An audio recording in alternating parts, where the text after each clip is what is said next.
All right, Rebecca. Hey, Evan, Hey, what was the challenge tonight offensively with the starting unit, trying to find a rhythm out there with a Miami team that played so physically, defensively? it's not necessarily about the physicality, to be honest. It's more about the organization. They switch, with Bam forcing us to, kind of kill our rhythm, and we did not play that well offensively. We did not take advantage of the switch. Kind of took us away from ball movement, and the fact that we had to, take the ball out the net every time because we couldn't get a stop. Obviously, that don't help because you can't run. Uh, so yeah, I'd say that's the two keys.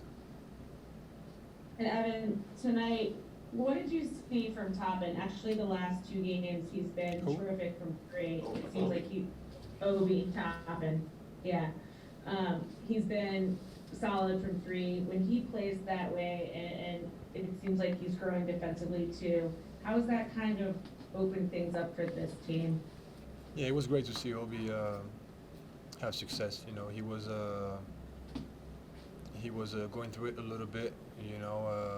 So the fact that he's out there and he's having success. It's always good to see a teammate play well, especially Obi. He's a great guy. He's a worker. So um, it's good to see him play well. Honestly, just I thought that the ball came to him. The second unit had a decent rhythm of offensively, so he had more opportunities. That's really what it comes down to. Because Obi always plays the same way. He always plays hard. Um, he tries to make the most of his opportunity, and when he knocks down, open shot, that gives him confidence. And then he's obviously a terrific athlete. So he had a few opportunities on the break, and he's obviously going to make the most of it. So. Is Rebecca, you good? Yes, Okay. thanks, Evan. Evan, I know, Miami's in first place, but was this a big disappointment that it wasn't that competitive tonight, and this is a team you're chasing? I mean, doesn't matter who you're playing against. Obviously, when you lose like that and you're being that dominated, you don't feel well. It doesn't feel good. Nobody likes that. So yeah, obviously there's disappointment, but there's frustration, there's a little bit of anger, a little bit of everything. So I mean, what can I say? Yeah, they just smacked us in the head. That's it. You mentioned the things they did defensively Mhm. at the start. It seemed like the start of the third quarter, the same thing. Were they doing the same thing? It was the same problems? Yeah, pretty much. I mean, you talk about the second quarter. The third quarter. Third quarter. Start of the second half. Yeah. I mean, we were already down 14 at that point. And they came down. They've made threes, and at that point when you have a rhythm, and on our side, it felt like on their side they had really good flow. They were setting good screens, getting to their spots, and us, it felt like everything was hard. That's what it felt like. And obviously, you can't play for 48 minutes like that. You can have runs, but to win a game like that, it's most of the time it's not gonna happen. So just get better quality shots, and trying to find the holes in that defense. It's what we should be doing, because every time we play a team, they're going to present different challenges, and we have to be able to adapt depending on what they're doing. And we just did not do that tonight. It looked from the outside, the same thing. You said that it was hard for you guys. Do you see kind of that starting group? I know there's been a couple moments where you guys seem to all have it together. Mm-hmm. Do you still see that it's not quite there yet? I mean, obviously, yeah. But my point is that we have to adapt to what the teams are doing. When we had that good stretch, we were playing a certain way because of the guys in front of us were doing something similar every time. And when we play a team that does things differently, then we have to be able to adjust. You know what I mean? So if they take away what we do well, then you have to do something else, and you have to be okay with that, and you know, you have to create opportunities, and et cetera, and you know, you have to, you know, let the game come to you, and yeah, we just have to be able to adapt. I think that's the key for us offensively when we're struggling like that, because I mean, we have the weapons. Let's be honest. Like, you know, we have guys that can score. It's like, it shouldn't be a problem for us to score. I mean, do you find that, like you mentioned at the beginning of the year with the struggles with the starting lineup?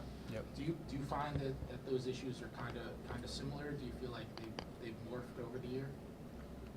What you mean?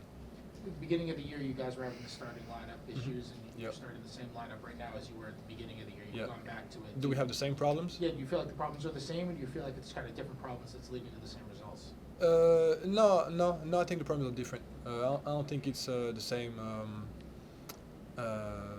Like, to start the year, it was more about, you know, understanding what guys are doing, and even on defense, you know, we weren't good on defense at all because whatever. But like, I think right now it's a little different. It's more about, you know, bringing the best out of everyone, and you know, play to our strength. I'd say, you know, in my opinion, it's different. What, from a basketball sense, like you mentioned the you know, switching against you guys and that Yep. kind of stuff. Like Miami just is loaded with switchable defenders. Yep. When you're going up against the defense, it's just like those sorts of guys can guard 1 through 5. Mhm. How do you ideally want to attack that? Ideally, Yeah. What is your actual plan of what you're trying to execute if you're not doing well against those switches? well, if you just ask me, you know, it's just my opinion. But when you play against a team that's going to switch, you know, you can't control what the team in front of you is going to do. I mean, if they're going to switch, they're going to switch. You know, you can't just force them to not switch. It's just impossible. So, you know, try to like use it to your advantage. I think the dangerous things with like switching, especially when you have Bam, who's a very good defender for a center, is to just, you know, back up and try to play him one-on-one as soon as you have the switch. That's really the dangerous thing. You know, if you ask me, I would just, you know, get, you know, to the pick and roll with, you know, the one or whoever's, you know, the smallest guard is guarding the ball. Put him in that pick and roll. Make sure they switch. You know, hit the wing, and, you know, try to play flash game with, you know, the big inside. You have Mitch, who's very tall and long, and, you know, you can lob the pass to him, and, you know, if there's the help behind, then you just flash, and then, you know, you play that game. You know, that's how I would play it every time down the floor, but with different plays. And, you know, I think we had some good things going on as well with Julius. You know, they trapped him, and, you know, obviously, you know, like on offense, when you put 2 guys on the ball, you know, you win. So, you know, every time you can do that, you know, we should be doing it. All right, thanks, Evan. Yep. Thank you. Trying to make me a coach or something? Yeah, lesson. Coach Fournier. You put in the NBA